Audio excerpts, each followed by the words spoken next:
The metal floor of the arena rang with each thunderous step as the champion of the Empire circled his latest opponent.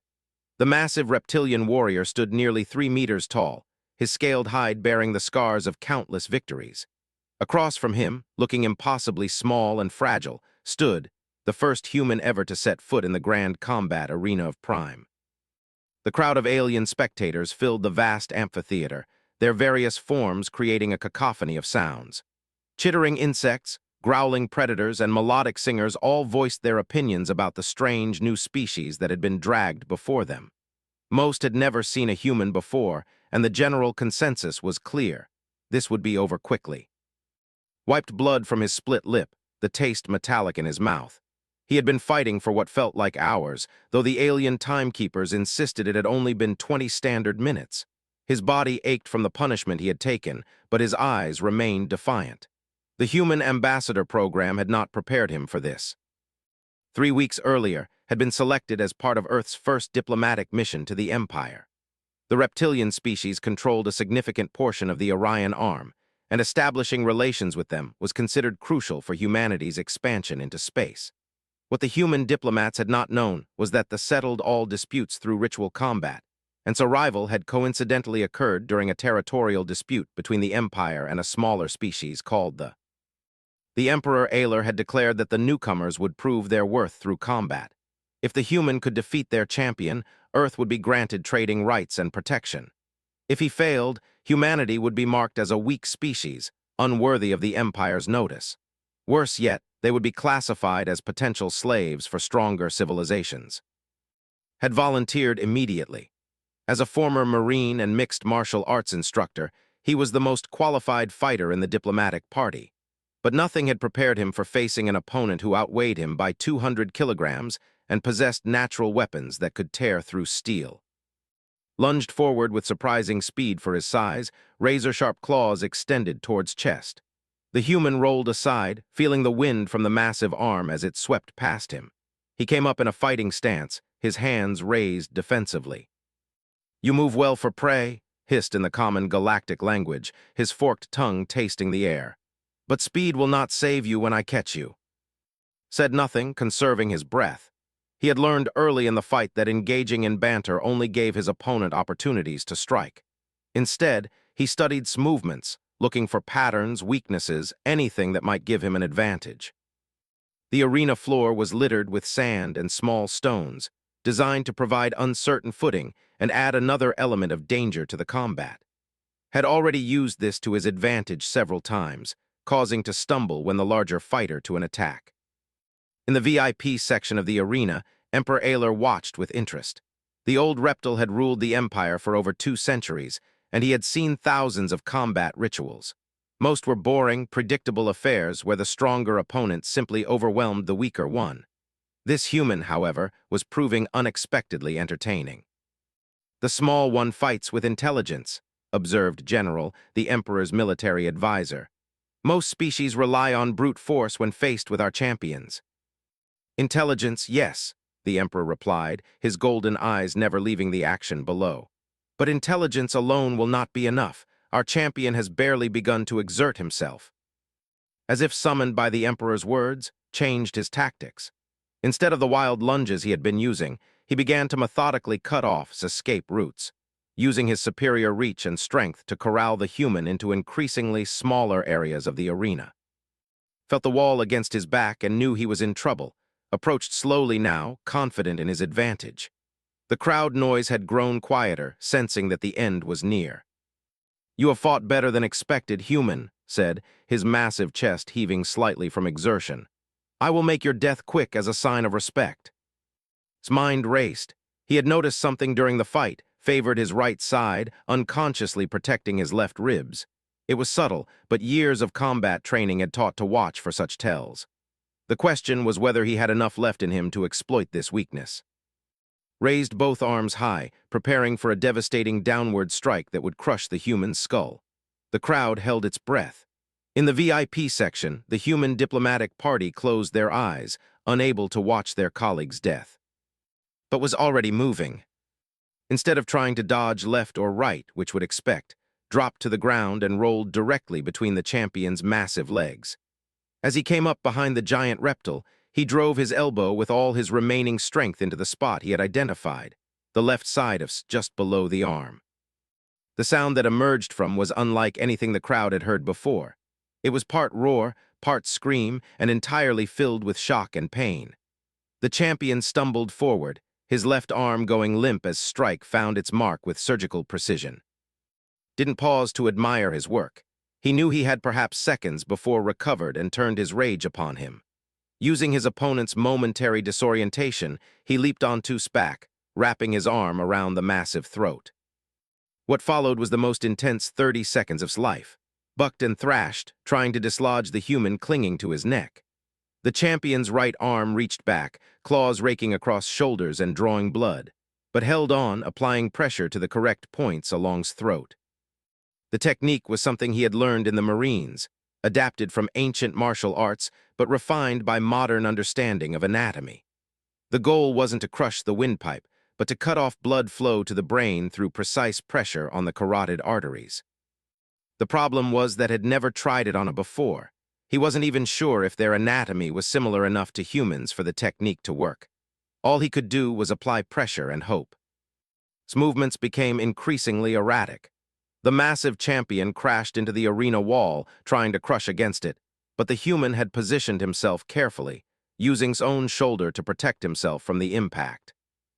The crowd was on its feet now, their earlier bloodthirsty cheering replaced by stunned silence. In over a century of arena combat, no one had ever seen their champion in such a position. Emperor Aylar leaned forward in his seat, his claws gripping the armrests tightly. "Impossible," he whispered. But it wasn't impossible. It was happening. His movements were slowing, his massive frame beginning to sway. Maintained his hold, his own consciousness wavering from exhaustion and blood loss, but his training keeping him focused on the task. Then, with a sound like a falling tree, collapsed to the arena floor. Tumbled free, gasping for air, his body screaming in protest. For a moment, the only sound in the vast amphitheater was his labored breathing. Then stirred, and his heart sank. The technique had weakened the champion, but not rendered him unconscious as it would have a human. Was already beginning to push himself up, shaking his massive head to clear it. Tried to stand, but his legs wouldn't support him. Blood loss and exhaustion had taken their toll. He could only watch as slowly regained his feet, the champion's eyes now burning with a fury that made his earlier aggression seem tame. "You dare," gasped, his voice hoarse from the chokehold. "You dare lay hands on me like some common assassin." The champion's left arm was still largely useless, but his right was more than enough to finish off the wounded human. Closed his eyes, knowing he had given everything he had, but it wasn't enough. That was when he heard it, a sound that cut through his despair like a blade. It was the voice of a child, high and clear, speaking in what recognized as the language. He couldn't understand the words, but the tone was unmistakable. It was the voice of someone asking a question, someone confused and innocent. Opened his eyes to see a small figure in the front row of the arena seating. It was a young, no more than a meter tall, with scales that had not yet developed the darker coloration of adulthood. The child was looking between and with obvious confusion. The entire arena had heard the young voice, and now all eyes turned to see what had caused the interruption. Himself had paused, his massive head turning toward the child. Couldn't understand the words, but the Imperial translator system provided a rendering in standard galactic common. Why is the big warrior afraid of the small one? The question hung in the air like a physical thing. Saw his expression change, confusion replacing rage. Around the arena, adults were looking at each other with uncertain expressions. The child continued speaking, its young voice carrying clearly in the silence. The small warrior made the big warrior fall down, but the big warrior is angry instead of happy. Aren't warriors supposed to be happy when someone shows them new things? It was the innocence of youth, the kind of observation that cuts straight to the heart of complex adult issues. And in this case, it had exposed something that the entire culture had been blind to for centuries. Emperor Aylar rose from his seat, his ancient eyes fixed on the child who had spoken. Then he looked down at the arena floor, where a broken human sat bleeding in the sand, while a massive warrior stood over him in rage. For the first time in his long reign, the emperor began to question what strength truly meant. The silence in the arena stretched like a held breath. Emperor Aylar stood motionless in his ornate viewing box, his golden eyes moving between the wounded human in the sand, his champion poised to deliver a killing blow, and the small child whose innocent question had brought the entire proceedings to a halt. The young who had spoken was named Ra, daughter of a mid-level administrator in the imperial bureaucracy. At 7 standard years old, she had been brought to her first arena combat as a cultural education, a way to understand the traditions that had shaped their empire for. Her father, En, now sat frozen in horror, realizing his child had just interrupted the most important ritual combat in recent memory. Ra, be silent, and hissed under his breath, but his daughter either didn't hear or didn't understand why she should stop asking questions. But father, she continued in her clear, carrying voice, the small warrior isn't giving up. Look at his eyes. They're not afraid. Why is everyone acting like he lost when he made the champion fall down? Through his haze of pain and exhaustion, found himself looking up at the child. Even through the species barrier, he could see something in those large, dark eyes that reminded him of his own niece back on Earth. The same curiosity, the same inability to understand why adults made things so complicated. Stood motionless, his massive chest heaving with anger and confusion. The child's words had struck something deep in his warrior's psyche. In all his years of combat, no opponent had ever managed to bring him to the ground through skill rather than luck. The technique the human had used was completely unknown to him, and despite his rage, a part of his mind was fascinated by its efficiency. Emperor Aylar raised one clawed hand, and the arena fell into even deeper silence. When the Emperor spoke, his voice carried clearly across the vast space, amplified by the arena's acoustic design. "Child," he said, addressing Ra directly, "you ask why the warrior is angry instead of pleased. Explain your thinking." And felt his blood freeze. His daughter was now the center of attention for the entire imperial court, the emperor himself, and thousands of spectators. One wrong word could mean disgrace or worse for their entire family line. But Ra, with the fearless honesty of childhood, simply stood up in her seat and spoke clearly. "My teachers say that warriors are supposed to learn from fighting. They say the greatest warriors are the ones who can learn from anyone, even weak enemies, because sometimes weak enemies know things that strong warriors don't know." She pointed toward with a small clawed finger. "The small warrior just taught our champion something new. Isn't that good?" A murmur ran through the crowd. The child was referencing classical military philosophy, teachings that had been largely forgotten in favor of the simpler doctrine of might makes right that had dominated imperial thinking for the past century. General leaned closer to the emperor. "The child quotes the Codex of," he whispered.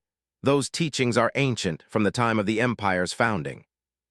The emperor nodded slowly. Had been the greatest military strategist in their history, the architect of the empire's expansion across dozens of star systems. His writings emphasized adaptability, learning from enemies, and using intelligence to overcome superior force. It was fitting that a child would remember these lessons while the adults had forgotten them. Struggled to his knees, then slowly to his feet. Every movement sent waves of pain through his battered body, but he forced himself to stand. If this was to be his final moment, he would face it upright. "The child speaks wisdom," he said, his voice hoarse but carrying clearly in the silence. He spoke in the common galactic tongue which most educated understood. "I did not come here to prove human strength. I came to learn about your people and to show you what humans might offer as allies." Turned to face him again, but the murderous rage had faded from the champion's eyes, replaced by something more complex. "You fought with techniques unknown to us," he said slowly. "Where did you learn such methods?" "From my people's warriors," replied, swaying slightly on his feet. "Techniques developed over thousands of years of conflict. We learned that size and strength are powerful advantages, but they are not the only advantages." The emperor was studying with new interest. "And you would share such knowledge with a people who are not your own." Nodded, though the movement made his vision blur. "That is what allies do. They learn from each other. They make each other stronger." Ra's young voice cut through the tension again. "See, father, he understands what teacher meant. Strong warriors become stronger when they learn from other warriors." Her innocent observation triggered something unexpected in the crowd. In the audience began speaking to each other in low voices, discussing concepts they had not considered in decades. The idea of learning from other species, rather than simply dominating them, was revolutionary. Emperor Aylar descended from his viewing box, his heavy footsteps echoing as he walked down the steps into the arena itself. The crowd fell silent again as their ruler approached the two combatants. "Human," the Emperor said, stopping a few meters from, "you have done something unprecedented. You have brought our champion to the ground using only skill and determination. But more than that, you have reminded us of wisdom we had forgotten." Straightened as much as he could manage. "Your Majesty, I seek only to prove that humans can be worthy allies of the Empire." "Perhaps," the Emperor replied, "but first you must complete the trial. The ritual demands a victor." Stepped forward, his massive frame casting a shadow over. "The human cannot continue. He bleeds too heavily, and I can see that his strength fails him." It was true, could feel his consciousness wavering, black spots dancing at the edges of his vision. Blood continued to seep from the wounds. Claws had opened across his shoulders and back. "Then you have won," said simply. "I cannot fight further." But shook his massive head. "No, you brought me to the ground through skill. You used techniques I had never seen, concepts I had never imagined. In the old ways, before we forgot the teachings of, this would make you the teacher and me the student." The champion knelt in the arena sand, bringing his head level with us. "I yield to the wisdom you have shown. You are declared victor of this combat." The crowd erupted. Nothing like this had ever happened in the arena's history. Champions did not yield to wounded opponents. The strong did not acknowledge learning from the weak. The entire foundation of their society's combat rituals was being challenged. Emperor Aylar raised his hand for silence, and gradually the crowd quieted.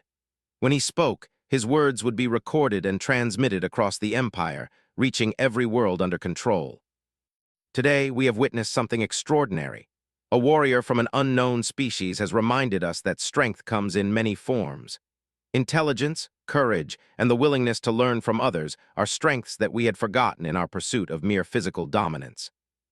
He turned to address the crowd directly. "The child Ra has spoken truth that adults have forgotten. We became so focused on being the strongest that we stopped learning how to become stronger." Felt his legs finally give out, and he collapsed back to his knees in the sand. But he kept his head up, determined to witness whatever came next. "Human," the Emperor continued, "you are declared victor of this trial by right of having taught our champion something he did not know. But more than that, you have taught all of us something valuable." The Emperor paused, looking around the vast arena at his subjects. "It is decreed that Earth and the human species shall be granted full trading rights and the protection of the Empire. Furthermore, we invite human warriors and teachers to our military academies, that we might learn these techniques and perhaps teach some of our own in return." The crowd's reaction was mixed. Some cheered while others murmured uncertainly. The concept of learning from aliens was still difficult for many to accept. Ra's voice rang out once more. "Does this mean the small warrior one? Can I learn to fight like that too?" The Emperor actually smiled at the child's enthusiasm. "Yes, young one, the small warrior one, and perhaps, if your parents agree, you may indeed learn to fight like that." As medical personnel finally entered the arena to tend to wounds, he found himself thinking about the strange turn his life had taken.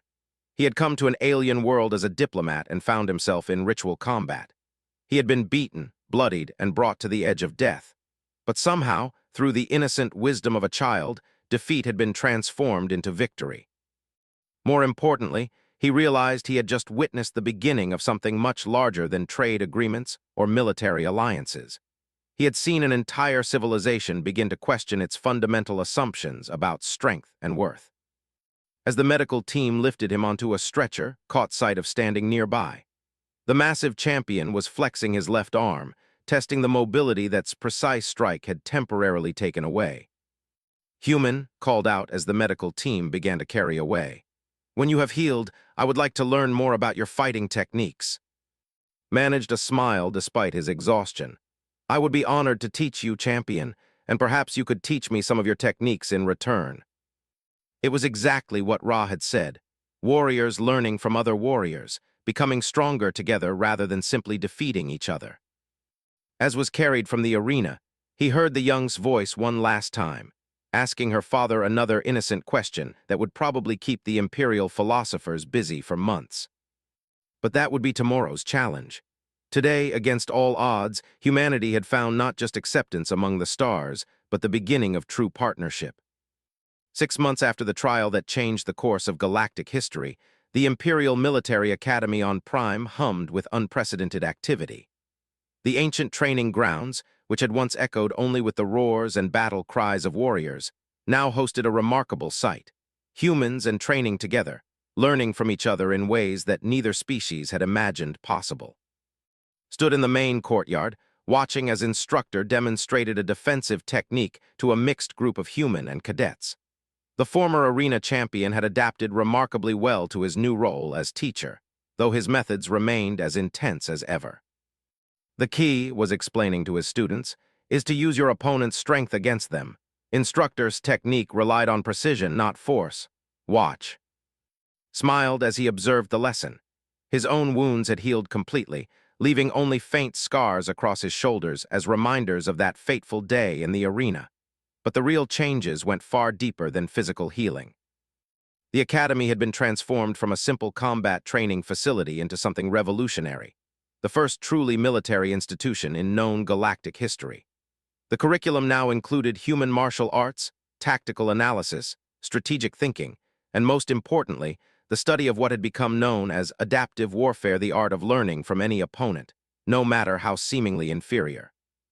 "Uncle," he turned at the familiar voice to see Ra bounding across the courtyard toward him. The young had grown in the past 6 months, her scales developing the first hints of adult coloration, but her eyes still held the same curious intelligence that had changed everything. "Hello, Ra," said, switching to the language he had been studying intensively. His pronunciation still made her giggle, but she understood him perfectly. "How are your lessons going?" "Very well," she replied, falling into step beside him as he walked toward the main academy building. "Teacher says I'm learning faster than any student she's ever had. I can already perform 3 different takedown techniques, and I know 12 pressure points for temporary paralysis." Raised an eyebrow. "Your parents are okay with you learning combat techniques?" "They're proud of me," Ra said, puffing out her small chest. "Father says I'm helping to build the future of the Empire. Mother says I'm becoming a bridge between species." It was true. In the months since the arena trial, Ra had become something of a celebrity throughout the Empire. Her innocent questions had sparked a renaissance in military and philosophical thinking, and her parents had been wise enough to embrace her role rather than try to hide from it. And Ra entered the main building, where they found Ambassador Sarah Harrison reviewing reports with General. The human diplomatic mission had evolved far beyond its original scope, becoming a permanent cultural exchange program. Ambassador Harrison greeted him. "Perfect timing. We've received another request from the Outer Rim territories. They want to send observers to study our training methods." The asked, surprised. The aquatic species was known for their isolationist tendencies and had rarely engaged with galactic politics. General gestured to the star chart displayed on his desk. "Word of what happened here has spread throughout this entire sector. Species that have remained neutral for centuries are suddenly interested in learning about the human way of thinking." Ra peered at the chart with interest. "Are they going to send warriors to learn too?" "Not warriors exactly," the general explained. "They are primarily scientists and explorers, but they're interested in adaptive problem-solving techniques.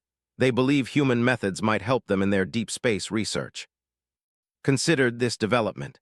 When he had first stepped into that arena, his only goal had been to secure basic trading rights for Earth. He had never imagined that his struggle would spark a galactic philosophical revolution. "There's more," Ambassador Harrison continued. "The Crystalline Collective has broken their silence for the first time in 50 years. They want to establish formal diplomatic contact with both Earth and the Empire." This news was even more startling. The Crystalline Collective was an enigmatic alliance of silicon-based who communicated through harmonically modulated energy fields. Their technology was far beyond anything other galactic civilizations had achieved, but they had remained completely aloof from galactic politics since their first contact with organic life. "What changed their minds?" asked. General's expression was almost amused. "Apparently, they found the concept of learning from weakness to be fascinating. Their exact words, translated through 3 different linguistic matrices, were, The small flesh ones have demonstrated optimization of resource allocation through cognitive flexibility rather than material superiority. Ra wrinkled her snout in confusion. What does that mean? It means, explained, that they're impressed by humans finding smart solutions to big problems. Oh, like when you made Champion fall down even though he was much bigger than you. Exactly like that. Their conversation was interrupted by the arrival of Captain, the head of human combat instruction at the academy. She was leading a group of mixed-species cadets who had just completed an advanced tactical simulation. Excellent timing, she announced to the room. I wanted to update you on the results of our latest exercise. We had human and cadets working together in teams of 3, facing scenarios based on historical military campaigns.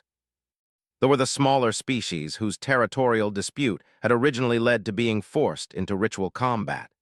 They had since become enthusiastic participants in the new military exchange program.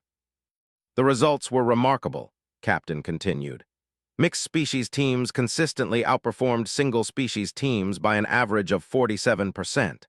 The combination of strength, human adaptability, and technological expertise created synergies we hadn't anticipated. Ra raised her small hand. Captain, does that mean different species are stronger when they work together than when they work alone? That's exactly what it means, young scholar. Felt a deep sense of satisfaction. The child who had asked the crucial question in the arena was still asking questions that cut to the heart of complex issues. Emperor Ayler chose that moment to enter the room, his presence immediately commanding attention from everyone present. The ancient ruler had taken a personal interest in the Academy's progress, visiting regularly to observe the training and cultural exchange. Your Majesty, everyone said in unison, offering the traditional bow of respect. Please continue your discussion, the Emperor said, settling his massive frame into a specially reinforced chair. I am here to observe and learn, as has become my custom. It was another remarkable change. The Emperor who had once ruled through absolute authority was now regularly seeking input from subordinates, advisors, and even foreign allies. The transformation in culture was visible at every level of their society. We were discussing the success of mixed-species tactical teams, Ambassador Harrison explained. Ah, yes, the Emperor nodded. I have received similar reports from our fleet commanders. Ships with mixed crews are showing improved performance in everything from exploration missions to trade negotiations. General activated a holographic display showing fleet deployment statistics. We've implemented the mixed crew protocol across 40% of our active vessels. The results have been uniformly positive.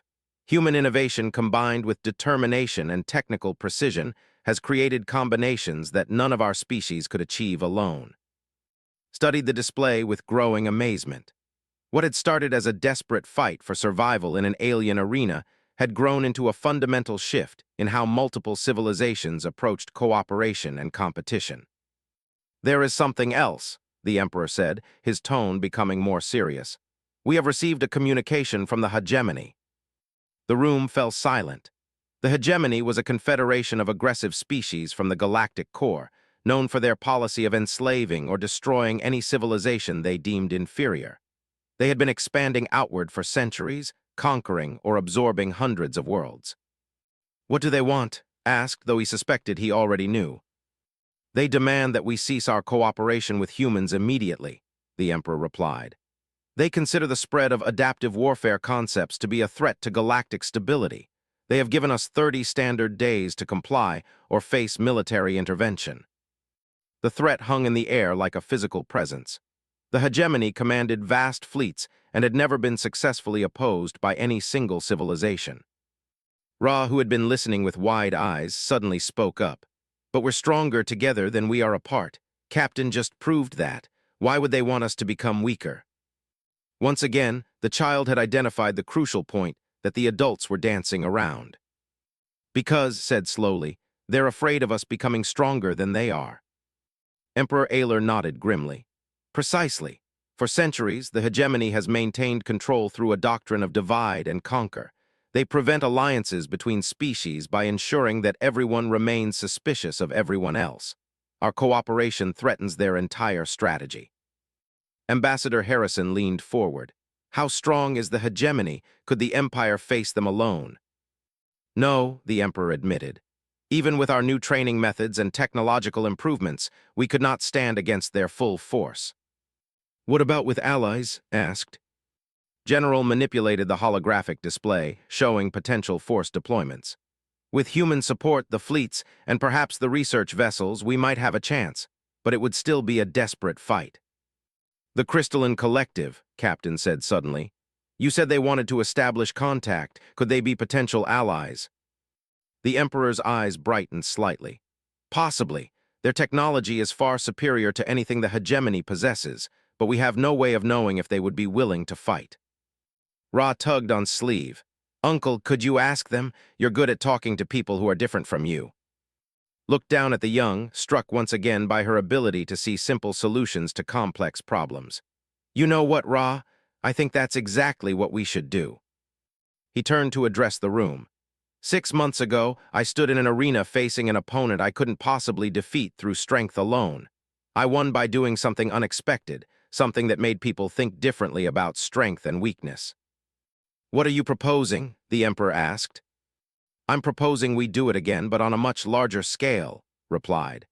Instead of meeting the hegemony's threat with fear and desperate military preparations, we respond with something they'll never expect, an invitation. The room erupted in confused voices, but raised his hand for silence. Think about it. The hegemony's entire strategy depends on keeping species isolated and suspicious of each other. What if we invited every species in this sector to come here and see what we've built? Let them experience firsthand how cooperation makes everyone stronger. Ambassador Harrison's eyes lit up with understanding. A galactic conference here at the Academy. Exactly. We show them our mixed species teams, our cooperative training methods, our technological exchanges. We prove that alliance makes everyone stronger, not weaker. General looked skeptical. And if the hegemony attacks during this conference? Smiled. Then they attack a gathering of allied species instead of isolated enemies. They reveal themselves as the aggressors while we demonstrate unity. Emperor Ayler was quiet for a long moment, his ancient eyes distant with thought. Finally, he spoke. It is audacious, the Emperor said slowly, dangerous, unprecedented. He paused, then smiled, an expression that revealed rows of sharp teeth but somehow seemed warm. It is exactly the kind of thinking that brought you victory in the arena. We will do it. The planning began immediately. Within hours, diplomatic messages were transmitted across the galaxy, inviting representatives from every known civilization to attend what would become known as the Prime Accords. The message was simple. Come and see what cooperation could achieve, and decide for yourselves whether isolation or alliance offered the better path forward. The response was overwhelming. Species that had not communicated with outsiders for decades suddenly expressed interest in attending. They sent their most accomplished researchers. The Crystalline Collective agreed to send an avatar, their first physical interaction with organic life in 50 years. Even smaller civilizations that had never been considered significant players in galactic politics requested permission to attend. The hegemony's reaction was predictable. Threats, ultimatums, and demands that the conference be canceled immediately. But something unexpected happened. Several species within the hegemony itself, civilizations that had been conquered or absorbed over the centuries, began sending secret messages expressing interest in attending. As the conference date approached, the Academy transformed once again. What had been a military training facility became a diplomatic hub, unlike anything the galaxy had ever seen. Temporary structures were built to accommodate dozens of different environmental requirements. Translation systems were upgraded to handle communication between silicon-based, energy-based, and organic life forms. Ra found herself appointed as an official greeter, her natural curiosity and fearless questions making her an ideal ambassador to species who had never interacted with each other before. She approached each new arrival with the same innocent enthusiasm that had changed everything 6 months earlier. 3 days before the conference was scheduled to begin, the hegemony fleet arrived. 12 massive warships dropped out of hyperspace at the edge of the Prime system, their weapon signatures immediately detected by the defense grid. The lead vessel transmitted a final ultimatum: disperse the conference immediately or face military action. Emperor Ayler's response was broadcast across all frequencies, ensuring that every ship in the system, including the assembled conference delegates, could hear it clearly. Hegemony forces, you are welcome to attend our conference as observers. You may send diplomatic representatives to learn about our cooperative initiatives. However, any hostile action against our guests will be met with the combined response of all allied forces present. It was a bluff, but a magnificent one. The allied forces consisted of the home fleet, a small human task force, and various research vessels from attending species. Against 12 hegemony dreadnoughts, they would stand little chance in direct combat. But the bluff worked because of what the hegemony forces could see with their own sensors. The conference had drawn representatives from over 40 different species, many of whom possessed advanced technologies that the hegemony coveted. Attacking would mean fighting not just but potentially making enemies of dozens of civilizations simultaneously. The hegemony commander, Admiral X, found himself facing the same kind of unexpected situation that had once confronted in the arena.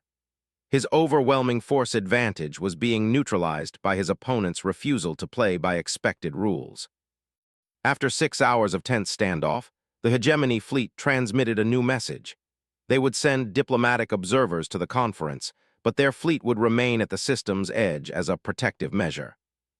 Stood in the Academy's main observation deck, watching as shuttles from dozens of different species landed on the Academy's expanded landing field. Each arrival brought new possibilities, new combinations of knowledge and capability that no single species could achieve alone. "Are you nervous?" Ra asked, joining him at the observation window. She was wearing a specially designed diplomatic sash that marked her as an official conference host. "A little," admitted. 6 months ago, I was just trying to survive a fight. Now we're trying to reshape the entire galaxy." "But you learned that big problems can have small solutions," she replied with the wisdom that seemed to come naturally to her. "Maybe the galaxy is just a bigger arena, and we need to teach it the same lesson you taught Champion." Looked down at the young who had started it all with a simple question about fear and learning. "You know what, Ra? I think you're absolutely right." The conference officially opened the next morning with Emperor Ayler's address to the assembled delegates. The ancient ruler stood before representatives of 43 different species, speaking words that would be remembered for centuries. 6 months ago, a human warrior taught us that strength comes in many forms. Today, we invite all of you to learn what we have learned, that cooperation multiplies strength rather than dividing it. That diversity of thought and method creates possibilities that uniformity cannot achieve. That the greatest victory is not conquering your opponent, but convincing them to become your ally. The days that followed exceeded everyone's expectations. The researchers shared deep space exploration techniques with military scouts, creating new possibilities for expansion and discovery. The Crystalline Collective demonstrated energy manipulation methods that could revolutionize everyone's technology. Human tactical innovations were adapted by species with completely different physiologies, creating combat techniques that no one had imagined possible. Most importantly, the conference began to create networks of cooperation that extended far beyond military applications. Trade agreements, scientific exchanges, cultural programs, the possibilities seemed endless. Even the hegemony observers found themselves drawn into discussions. Several of their diplomats were revealed to be representatives of conquered species who had been forced to serve the hegemony fleet. As they witnessed the cooperative atmosphere of the conference, some began to quietly explore possibilities for liberation. On the final day of the conference, something unprecedented happened. The Crystalline Collective's avatar approached directly, communicating through harmonic patterns that the translation system converted into words. "Human," the being said, its crystalline form resonating with complex musical tones. "Your species has demonstrated cognitive adaptability that exceeds our calculations. We propose a formal alliance between the collective and the emerging cooperative network." The offer stunned everyone present. The Crystalline Collective possessed technology that could easily defend against any hegemony aggression. Their alliance would effectively end the threat of forced conquest in this entire galactic sector. Found himself at the center of galactic history once again. But this time, he wasn't standing alone in an arena. He was surrounded by allies, friends, and the endless possibilities that came from beings choosing to work together rather than fight alone. "On behalf of humanity and all our allies," he replied, "we accept your offer. Together we'll show the galaxy that cooperation is stronger than conquest." As the conference concluded, the hegemony fleet to the edge of the system. Admiral X transmitted a final message that surprised everyone. "The hegemony acknowledges the strength of your alliance. We will withdraw from this sector and reconsider our expansion policies." It was not surrender, but it was the first time in recorded history that the hegemony had backed down from a confrontation. That evening, as delegates prepared to return to their home worlds, found himself back in the Academy's main courtyard where his journey had begun. Was there, practicing forms with a group of mixed-species students. The sight had become so natural that sometimes forgot how revolutionary it truly was. Rob bounded up to him, practically vibrating with excitement. "Uncle, Father says I can visit Earth next year as part of the cultural exchange program. I want to learn about human history and maybe visit your schools." "I think that can be arranged," replied, smiling at her enthusiasm. "I think there are a lot of human children who would benefit from meeting someone like you." As he watched the young run off to share her news with the other students, reflected on the incredible chain of events that had brought them to this point.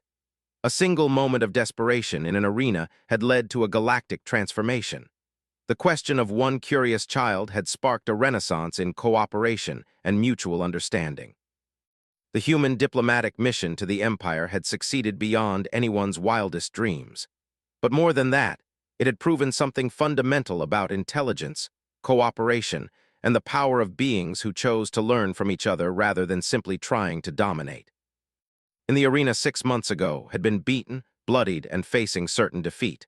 But he had refused to give up, and that refusal had changed everything. Now, looking up at the stars that held dozens of new allied worlds, he realized that the greatest victory was not the one he had won in combat. The greatest victory was the one they had all won together, proving that the galaxy was big enough for everyone to succeed, if they were willing to learn from each other and build something better than any of them could achieve alone. And it had all started with a child's simple question: why is the big warrior afraid of the small one? Sometimes thought, the most profound changes began with the simplest observations. Sometimes, strength wasn't about being the biggest or the strongest. Sometimes, it was about being brave enough to try something new, curious enough to learn from everyone you met, and wise enough to know that true victory meant helping others succeed along with you. The arena was empty now, but its lesson would echo across the galaxy for generations to come. Cooperation was stronger than conquest. Learning was more powerful than domination. And sometimes the smallest voice could ask the question that changed everything.